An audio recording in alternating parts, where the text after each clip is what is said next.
Chittagong board 2019-এ এই এমসিকিউটা এসেছিল। এখানে একটা সেট দেওয়া আছে, x belongs to n, n হচ্ছে স্বাভাবিক সংখ্যা 3 থেকে 7 পর্যন্ত। এই যে লেস দ্যান আর ইকুয়াল আছে, মানে 3 থেকে 7 পর্যন্ত।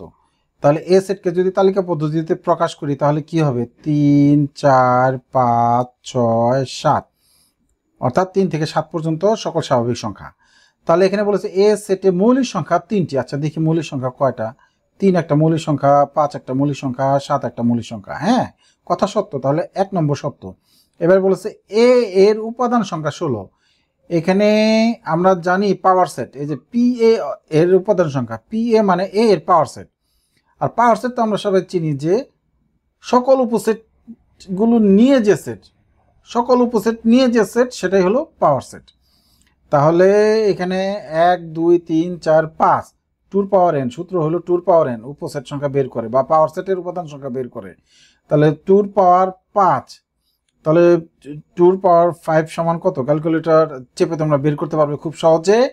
আমার এই চ্যানেলে ক্যালকুলেটরের অনেকগুলো ভিডিও আছে, তার যে কোনো একটা ভিডিওর লিঙ্ক আমি এই রিলেটেড শর্টসে দিয়ে দেবো, তোমরা দেখে নিবে। ক্যালকুলেটরে এক্সপার্ট হলে তোমরা অনেক এমসিকিউ পারবে। তাহলে আমি এটা মুখে মুখে করি ক্যালকুলেটর ছাড়া।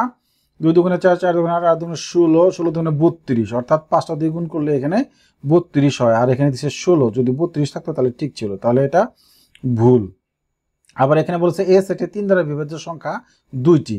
এই যে 3 দ্বারা বিভাজ্য সংখ্যা তো 2টি দেখা যাচ্ছে। 3কে 3 দিয়ে ভাগ করলে ভাগশেষ 0 থাকে। ভাগশেষ 0 হলে আমরা বিভাজ্য বলতে পারি। ছোটবেলায় তোমরা বিভাজ্য কথাটা শুনেছ। এখানে ভাগ করলে 3 দিয়ে ভাগ করলে দশমিক আসলে বিভাজ্য না, দশমিক না আসলে বিভাজ্য। 3 দিয়ে 3কে ভাগ করলে 1, 3 দিয়ে 6কে ভাগ করলে 2, 3 দুগুণে 6।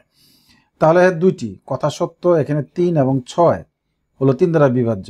তাহলে 1 এবং 3 সঠিক। এখানে 1 এবং 3 আছে কোথায়? খতে, খতে। তাহলে এখানে আমরা দেখলাম সঠিক উত্তর হচ্ছে খ। তাহলে আশা করছি তোমরা এরকম এমসিকিউ পারবে। সবাইকে অনেক অনেক ধন্যবাদ।